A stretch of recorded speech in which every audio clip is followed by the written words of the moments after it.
100+ unicorns, 80,000 से भी ज़्यादा स्टार्टअप्स, ये सब मिलकर इंडिया को 3rd लार्जेस्ट स्टार्टअप इकोनॉमी बना देता है globally. SaaS based companies, robotics, tech, ये कुछ ऐसे स्पेस रहे जहां पर इंडिया ग्लोबली ग्रो हुआ है और वो भी बहुत अच्छे तरीके से। So being a Indian startup founder, budget 2023 हमारे लिए क्या होल्ड करता है वो जानने की कोशिश मैं नहीं, आई थिंक आप भी कर रहे हो। बट मुझ जैसे ही आप में से भी ऐसे काफी सारे लोग होंगे जिनको एक्चुअली में रीड करके समझ ही नहीं आ रहा कि यार चीजें है क्या, ऐसा क्या है जो एक्चुअली मुझे जानना जरूरी है if I am a business person. So इस गैप को कम करने के लिए और चीजों को समझने के लिए मैंने मीटिंग फिक्स की हमारे सीए के साथ और एक्चुअली में उनसे पूछा कि जो जो क्वेश्चंस थे, जो जो इश्यूज है या क्या क्या ऐसी चीजें हैं जो बीइंग अ बिजनेस पर्सन मुझे पता होनी चाहिए बजट 2023 में। तो वो जो पूरा कन्वर्सेशन है वो तुम्हारे साथ मिलके करेंगे, तो आओ ले चलता हूं तुम्हें उस कन्वर्सेशन में। चलो।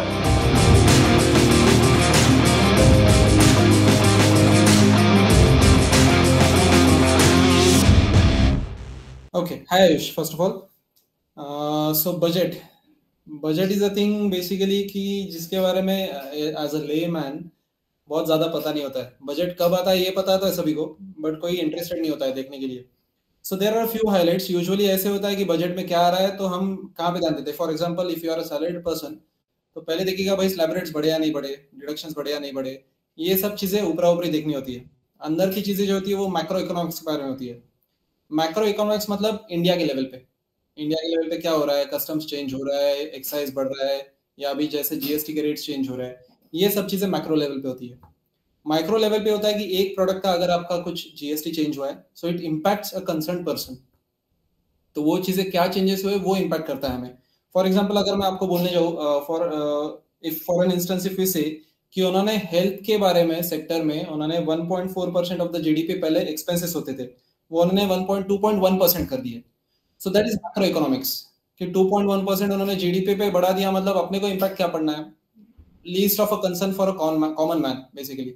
वो सब इम्पैक्ट कहाँ पे पड़ेगा, आपका हेल्थ केयर सेक्टर में या फिर वो जगह पे पड़ेगा, गवर्नमेंट की स्पेंडिंग्स बढ़ जाएगी। बट यही चीज अगर मैं आपको बताऊं, फॉर एग्जांपल कल के बजट में ये आया है कि आपका बेसिक स्लैब रेट बढ़ गया है 5 लाख से 7 लाख पे। So it impacts every single person. अब ये 5 लाख से 7 लाख पे बढ़ गया है, लेकिन ये कुछ लोगों को पता है, कुछ लोगों को नहीं पता कि ये न्यू टैक्स रेजिम था। वी हैड 2 टैक्स रेजिम्स, एक था ओल्ड टैक्स रेजिम, एक था new tax regime. Old tax regime को उन्होंने हाथ नहीं लगाया, have only impacted the new tax regime। अब न्यू टैक्स रेजिम में उन्होंने किया कि पहले 5 लाख का था बेसिक स्लैब रेट, उसको 7 लाख कर दिया। अब उसका एक बेसिक स्लैब रेट था 2.5 लाख का, उसको 3 लाख कर दिया। अब वो 2.5 टू 3 ये सिर्फ न्यू रेजिम के लिए। अब कुछ लोगों को क्वेश्चन है कि 2.5 का 3 ओल्ड के लिए भी किया है, नहीं किया है, क्या हुआ है। That is only been changed for new tax regime. उस रेजिम में उन्होंने स्लैब रेट जो थे वो चेंजेस कर दिए उन्होंने स्लैब रेट्स के हिसाब से। स्लैब रेट्स पहले जो थे, पहले 2.5 लाख टू 5 लाख था 5%, 5 टू 7.5 लाख था आपका 10%, 7.5 लाख टू 10 लाख था आपका 15%। तो ऐसे ही आपके स्लैब रेट जा रहे थे। 15 लाख से ऊपर जिनकी इनकम थी उनको 30% था। अब उन्होंने जो कर दिया वो 3 लाख टू 6 लाख उन्होंने कर दिया 5% के हिसाब से।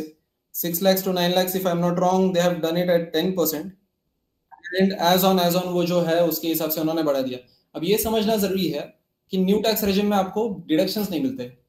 एटीसी वाले डिडक्शन समझ लीजिए, एटीडी वाले डिडक्शन समझ लीजिए, standard deduction what a salaried person gets 50,000 जो है वो न्यू रेजिम में उन्होंने 15,50,000 के ऊपर अगर कोई इनकम अर्न करता है तो ही उनको वो 50,000 रुपए का स्टैंडर्ड डिडक्शन मिलेगा। ये एक स्टैंडर्ड ला लिया उन्होंने, एक नया कुछ लाया है थोड़ा सा। सो जिनकी इनकम हायर पार्ट में है 15 लाख एंड अबव है उसको स्टैंडर्ड डिडक्शन मिल जाएगा। बट जिनकी इनकम सपोजली 8 लाख है, 9 लाख है, उनको ये स्टैंडर्ड डिडक्शन नहीं मिलेगा। अब जब हम कैलकुलेट करते हैं, अब गवर्नमेंट का एक मोटो है कि उनको एक स्टैंडर्डाइज्ड रेजिम में लाना है सभी को। That is the reason old regime को उन्होंने वैसे ही रखा और सभी को न्यू रेजिम में कवर करना है, ऐसे उनका मोटो है, फ्यूचरिस्टिक मोटो। बट अगर कैलकुलेशन देखने जाए तो 10 लाख, 12 लाख, 13 लाख रुपए जो इनकम अर्न कर रहे हैं उनके लिए अभी भी ओल्ड रेजिम जो है वो बेटर है, क्योंकि यूजुअली लोग इन्वेस्ट करते हैं etc. For example, any given person who is a salaried person और अ बिजनेस पर्सन वो एलआईसी में डालेगा, पीपीएफ में डालेगा, जो भी है चीजें जहाँ पे एटीसी का डिडक्शन मिल सकता है वहां पे इन्वेस्ट करते रहेगा। जैसे एनपीएस है, नेशनल पेंशन स्कीम, उसका 50,000 का एडिशनल डिडक्शन है, वहां पे इन्वेस्ट करेगा। सो वो डिडक्शंस अगर आप कंपाइल करो एंड अगर आप उसके बाद में टैक्स देखो, स्टिल आपका जो ओल्ड रेजिम है वो बेटर रहेगा।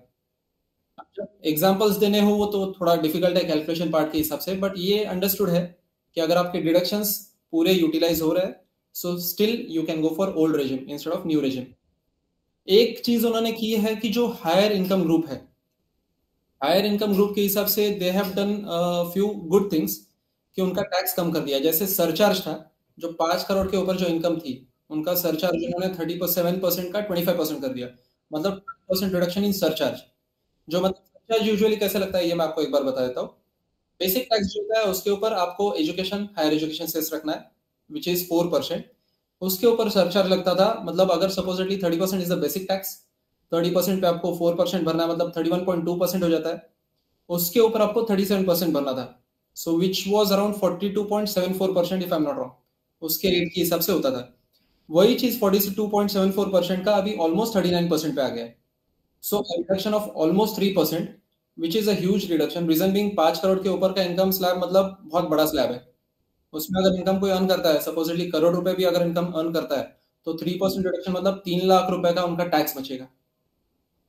That's a huge benefit for you can say higher income group, वो उनके लिए है। बट फॉर कॉमन मैन बाकी सब चीजों के हिसाब से उनका कोई रिडक्शन एज सच ज्यादा हेवीली दिख नहीं रहा है अभी तो। न्यू रेजिम में वो लोग जा सकते हैं जो यूजुअली इन्वेस्ट नहीं करते हैं, जैसे हमारा बात, जो बेसिकली 25 लाख, 30 लाख, 35 लाख रुपए इनकम अर्न करते हैं, जो डिडक्शंस के बाद में भी उनका टैक्सेशन ज्यादा आएगा ओल्ड रेजिम में।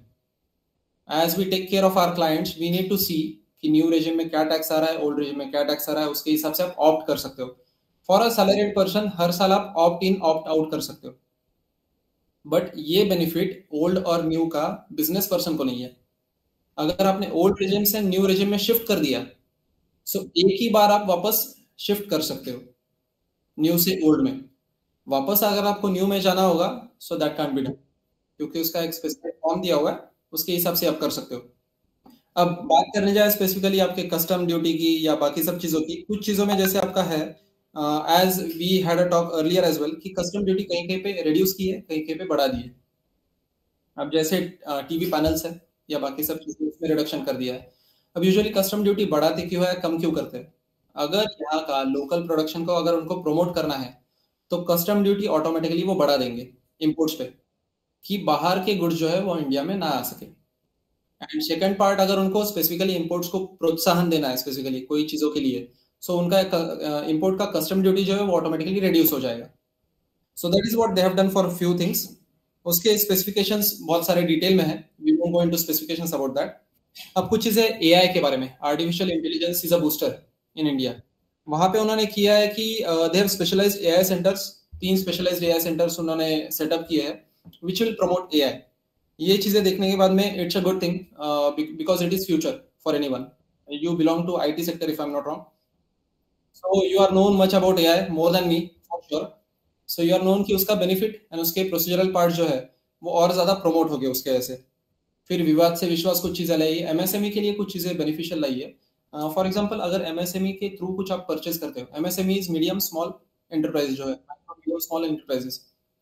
सो वो लोगों को क्या किया उन्होंने, if you are expensing out something in profit and loss account, तो आपको उसका एक्सपेंस तभी मिलेगा अगर आप उनको पे करते हो तो। अब इसके इम्प्लीकेशंस क्या आएंगे आगे समझ में आएंगे जब डिटेल में एनालिसिस आएगा उनका। कल परसों में बजट का वो पूरा स्पीच आता है जो जाड़ा बुक होता है। निर्मला मैम ने तो बहुत शॉर्ट में बता दिया 87 मिनट्स के स्पीच में, बट वो पूरा पढ़ने के लिए एटलीस्ट हमें महीना लगेगा समझने के लिए, इंटरप्रेट करने के लिए। सो अकॉर्डिंगली उसमें जो चीजें होगी, एमएसएमई के लिए अच्छे खासे बेनिफिट्स ला लिया उन्होंने। एग्री के लिए उन्होंने ब्रॉड कर दिया है स्पेसिफिकली, पहले से ही ऑलरेडी एग्री को बहुत प्रमोट कर रहे थे ये government, if you have seen. Agri tech की बात करें हम लोग, मतलब एग्रीकल्चर और not for technology agritech, together. For agriculture. Okay, for agriculture. Agritech तो वैसे भी प्रमोट हो रहा है, बट एग्रीकल्चर प्रोड्यूस के लिए या एग्रीकल्चरल प्रोड्यूस बढ़ना चाहिए उसके लिए, what they have done is कि पहले भी प्रमोट वो कर रहे थे लोन्स देके, सब्सिडीज देके, बाकी सब चीज देके। एज वी आर नोन कि मोस्ट ऑफ द पीपल यहाँ पे इंडिया में अभी भी फार्मिंग ही करते हैं। सो वो चीज को और प्रमोट करने के लिए उनके लोन के सब्सिडीज या बाकी सब चीजें और भी प्रमोट कर रहे हैं वो लोग। अब ये सब चीजें अगर साइड में देखने जाए, एग्री तो वन ऑफ द पार्ट है। Second part, most important part for good manufacturing या प्रमोट या बिजनेस बढ़ने के लिए है इंफ्रास्ट्रक्चर। अब लास्ट ईयर अगर देखने जाए बजट में तो इंफ्रास्ट्रक्चर को टेंटेटिवली 7.7 लाख सीआर का उन्होंने फंड दिया था। इस बार वही बढ़ा के 33% से बढ़ा दिया और 10 लाख करोड़ का इस बार बढ़ा दिया, मतलब इंफ्रा को वो प्रमोट कर रहे हैं। So it's a huge base, huge thing for a few companies. If I name a few companies like L&T, who is into infrastructure, ACC Cement supposedly, या फिर कोई भी सीमेंट्स वगैरह अगर आप ले लो तो उसको प्रमोशन आएगा। After that you can see NCC Limited, which is also into infrastructure. So these are the companies will be benefited. वो उनको बेनिफिट तो 100% होगा, but that will also be beneficial for someone who is into logistics, क्योंकि infra अगर develop होता है तो logistics automatically develop होता है। So these are a few things. जैसे अब उन्होंने महिला विकास घटक लाया हुआ है, जहाँ पे one time you can invest up to an extent of 2 lakh rupees and you will get a benefit of 7.5% as an interest rate. Now we couldn't understand exactly कि उसका बेनिफिट क्या क्या आगे आएगा, उसका एग्जामेशन आएगा या क्या चीजें होगी, क्योंकि यूजुअली अभी एफडी के रेट्स अगर आप देखने जाओ तो 7.5% के आसपास तो है ही, because once the rates were increased by RBI, उसका इफेक्ट एफडी के रेट्स पे भी चला गया। So we need to understand in a more detail way कि महिला सम्मान बचत गट का क्या है एग्जैक्टली, उसका क्या है एग्जैक्टली कैसे इफेक्ट आएगा उसका। They have set up NFIR, national financial information registry. That is also a thing wherein you will get all the information regarding MSME and all those things. वो एक सेटअप उन्होंने किया हुआ। Is this related to DigiLocker because वो कुछ DigiLocker को लेके बात कर रहे DigiLocker थे? एक अलग कंसेप्ट ला लिया है।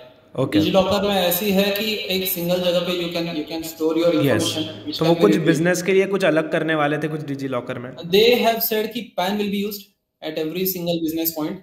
वो उन्होंने बताया हुआ बिजनेस के लिए for specific business purpose. For DigiLocker they have said कि बिजनेस की इंफॉर्मेशन एक ही जगह पे आप स्टोर करो, वो स्टोर की इंफॉर्मेशन आप रिट्रीव कर पाओगे। Earlier it used to happen कि आपको डेटा चाहिए तो आप रिट्रीव करो, प्रिंट आउट्स निकालो या फिर सॉफ्ट कॉपी में कहीं पे स्टोर किया हुआ है, वो उन्होंने एक जगह पे ला लिया है। They have also said, I heard the speech, तो स्पीच में जितना समझ में आया कि पैन बेस्ड अगर उन्होंने कर दिया so every given single point पे आप पैन यूज कर पाओगे। या मतलब पहले बहुत सारे डॉक्यूमेंट्स लगते थे, मतलब अब सिर्फ एब्सोल्युटली एब्सोल्युटली, तो वो थोड़ा सा रिड्यूस हो जाएगा। Aadhaar is already used but PAN can be used for business purposes, तो वो उसका इम्पैक्ट कैसे आएगा once we go further will be able to understand. अब इसमें अगर देखने जाए you might be known about fiscal deficit, macro economics अगर देखने जाए तो फिस्कल डेफिसिट इज समथिंग जहाँ पे गवर्नमेंट का टोटल रेवेन्यू जो आता है और जो गवर्नमेंट का टोटल एक्सपेंडिचर होता है, इट्स नॉट ऑलवेज कि 100 रुपए गवर्नमेंट कमा रही है और 100 रुपए गवर्नमेंट खर्च कर रही है। इट्स ऑलवेज कि 100 रुपए कमा रही है 104 रुपए खर्च कर रही है। तो ये जो डिफरेंस होता है that is fiscal deficit. Usually it used to happen कि 7 8 9% तक फिस्कल डेफिसिट होता था सालों तक। Currently they have done a ट्रेमेंडस job basically कि 5.9% पे उन्होंने फिस्कल डेफिसिट ला लिया है करंट ईयर के लिए, and they are looking at a picture जहां पे फिस्कल डेफिसिट 4.5% पे आ जाए टिल 25-26। सो वो रिड्यूस करने के पीछे है, मतलब जो खर्चा हो रहा है उतना ही उनका रेवेन्यू भी बढ़े। अब इसमें एक ही सिर्फ जो देखने जाए बिजनेस पर्पस के लिए और बिजनेस पर्सन के लिए एक ही थोड़ा सा नेगेटिव हो गया कि जीएसटी में एमनेस्टी एक्सपेक्टेड थी। ये बहुत दिनों से चल रहा था, बहुत लोग सोच रहे थे, बहुत सारे ऑफिसर्स भी कम्युनिकेशन जो हमारा होता है वहां पे बात हो रही थी कि जीएसटी का एमनेस्टी आना चाहिए था, बट उसके बारे में कुछ भी बात नहीं हुई। Lot of people were following this things, क्योंकि एमनेस्टी एक ऐसी चीज है जो वन टाइम एमनेस्टी होती है। Okay, what can you explain little about MST जो आप explain करें? Amnesty, it's called as amnesty. So specifically what we do is government says कि एक साथ में आप इसका पेमेंट कर दो। जैसे पीछे वैट की एमनेस्टी आई थी, जो भी पुराने आपके वैट के पेमेंट्स करने थे, सपोजिटली अगर 10 लाख के नीचे आपका पेमेंट है तो आपको सिर्फ 20% भरना है 10 लाख का, मतलब 2 लाख रुपए आप भर दो और वो सभी ऑर्डर्स आपके क्लोज हो जाएंगे। आज तक का बिजनेस का आपका जो भी रहेगा पेएबल गवर्नमेंट का ड्यूज का वो खत्म हो जाएगा। 10 लाख के ऊपर अगर है तो अलग एमनेस्टी थी, फॉर अमाउंट वाइज उन्होंने वैट की एमनेस्टी लाई थी। वैसे ही जीएसटी में एक्सपेक्टेड था कि जिनका इंटरेस्ट है, पेनल्टीज है या बाकी सब चीजें, बेसिक टैक्सेशन तो आपको पे करना होता है बट इंटरेस्ट पेनल्टीज के लिए आपको रिडक्शन मिलता है। ये एमनेस्टी 2017 से जैसे जीएसटी आया हुआ है तब से 2021-2022 तक आपको मिल जाएगी ऐसे एक्सपेक्टेड था।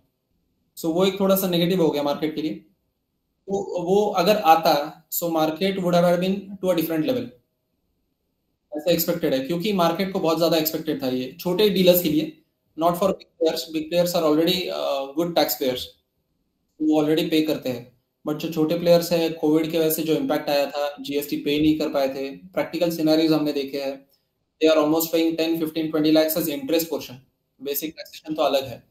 सो वो एक एमनेस्टी एक्सपेक्टेड थी। मुझे ना आपको पूछना था कि एक चीज गवर्नमेंट ने बोली थी बिजनेसेस के लिए, दैट गवर्नमेंट हैज प्रपोज्ड, मतलब कुछ एक्सटेंड डेट किया है propose incorporation of startups by year March 31। So basically DIPP एक कंसेप्ट है जहाँ पे आपको उसका फुल फॉर्म आता है department of industrial policy and promotion. तो उसमें अगर आप रजिस्टर्ड हो एज अ स्टार्टअप तो उसमें आपको बेनिफिट्स मिलते हैं कुछ गवर्नमेंट के। वो बेनिफिट्स है जैसे आपका हम लोग नहीं है क्या, मतलब उसमें हम लोग नहीं आते? नहीं, यूजुअली DIPP के लिए अप्लाई करना होता है। ये not every single person gets that benefit. DIPP में रजिस्टर्ड अगर आप हो जाते हो सो वो बेनिफिट ऑटोमेटिकली मिल जाते हैं। वहां पे अप्लाई करना होता है and if there is something which you are doing something different than others तो आपका रजिस्ट्रेशन होता है। अगर सभी को मिले सो फिर टैक्स कोई नहीं भरेगा, ऐसा समझ लीजिए। What is the reason कि DIPP में you need to apply. Once that is done, the registration is done, you get a benefit of 3 years for income tax. You don't have to pay any kind of income tax on the income which you earn. वो सबसे important था। तो वो उन्होंने extension क्या किया है कि पहले था कि the companies which are registered in 31st March 2023, they had given that benefit to those companies. They have extended it to 2024. सो एक साल और बढ़ा दिया। उसमें बेनिफिट लेने के लिए अगर कोई इनकॉर्पोरेशन होता है 2024 तक, so will get that benefit. Oh wow, okay, got it. That is a good benefit which they have given. Okay, anything else you want to know? Because basically most of the things which are related to microeconomics are being covered. There are few things regarding income tax. Income tax I have already covered it. तो at the and आप सभी के लिए जो भी points हमने discuss किया, जो भी ऐसी चीज़ें हैं जो बीइंग अ बिजनेस पर्सन आपको पता होनी चाहिए, वो सारे हाइलाइट्स जो है मैं कमेंट सेक्शन में लिस्ट डाउन कर रहा हूँ, तो जाके ज़रूर देखो। एंड उसके साथ साथ I hope this video adds some sort of value in your life. So hit the like button and with that हम 15 दिन बाद डेफिनेटली जैसी और डिटेल्स हमें पता चलते हैं बिजनेस को लेके, तो हम एक और वीडियो बनाएंगे जहाँ पर हम और डिटेल्स जो हम शेयर करेंगे, किसी और पर्सन को इन्वाइट करेंगे। So yes, share this video with your business friends and with that if you want to be 1% smarter every single day to build your startup, then do consider subscribing us. With that, मिलते हैं अगले video में एक और नए business topic के साथ। तब तक बाय बाय, सायोनारा, सब्बा खैर, मिलते हैं।